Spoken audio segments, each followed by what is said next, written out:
dipotong-potong bang. Detak. Wiwak detak. Itu detak. Bukan di OCCPR. Detak. Beberapa jadwal yang ada jauh-jauh hari dan tentu saja karena memang itu kepentingan ilmiah ya saya tidak sampaikan dan alhamdulillah Berarti Pak wajib lapor ini sampai kapan Pak?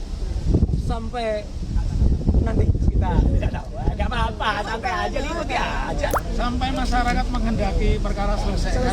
Karena komite reformasi itu bukan komite yudisial. Itu wewenangnya di tangannya Bapak Prabowo. Jadi nampaknya ini bersinergi. Jadi tidak ada pertentangan antara keinginan Pak Prabowo lewat komite reformasi polisi dan tindakan dari penyidik. Ya. betul ya. Oke. Dan yang jelas apa, semua masyarakat juga insya Allah juga mengetahui dan kita juga lihat bahwa dia terbuka dan kalaupun Anda ingin memberikan saran silahkan ya, jangan melakukan kegiatan pura-pura tidak tahu apa-apa. Apa? Tapi kalau saya Pura-pura tidak tahu apa-apa alias apa. kalau saya boleh meminta besok mereka kalau diundang di televisi cari lawan bicara yang sebanding. Jadi pokoknya ditahan. Kenapa nggak ditahan? Itu bukan debat. Terus ada terbol yang soal ilmiah. Iya. Vijijinat, artis, apa? Tanya kepanjangannya Vijijinat apa? Kalau saya itu langsung saya tanya ini aja. Udah. Nah, itu temennya SpongeBob Pak. Squidward. Mereka bertiga datang ke saya tak ajak makan sate Pak Kasci. Wah, nah itu. Ya. Tadi dan juga tadi Dr. Resmond didampingi tim kuasa hukum yang lain, kami menyerahkan nama-nama yang kemarin sudah disampaikan oleh Kabid Humas Polda Metro Jaya, Pak Budi, dan juga oleh Direskrim Polda Metro Jaya, Pak Iman Imanuddin, bahwa kami memang mengajukan beberapa ahli dan juga beberapa saksi tambahan. Ahli yang kami sampaikan, semacam tadi yang sudah ada press conference, adalah ahli di mana yang benar-benar mengerti tentang ITE. Ya gitu. Kemudian ahli yang juga mengerti tentang perdata tadi yang ditanyakan. Kemudian ahli soal pidana dan juga ahli bahasa.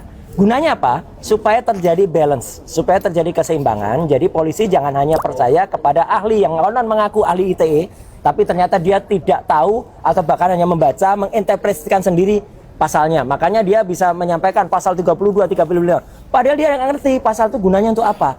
Saya kebetulan dulu ikut menyusun undang-undang ITE itu bersama ahli yang saya ajukan ini. Ahli yang saya ajukan ini adalah dulu menjabat sebagai staf ahli di Kementerian Komdiji, ya dulu Kominfo namanya. Dan dia udah puluhan tahun di pemerintahan.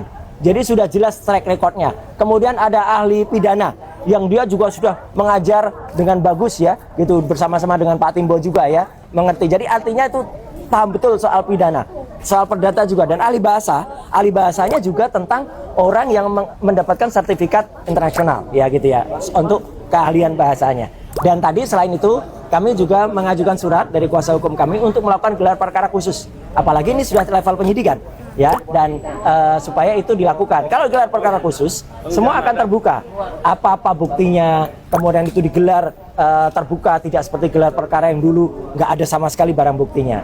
Dan kemudian kabar yang paling menarik adalah kami tadi mendapatkan langsung genggaman tangan yang sangat baik dari penyidik. Pak Roy, sampai jumpa sekali saja minggu depan. Jadi sudah nggak 2 kali lagi.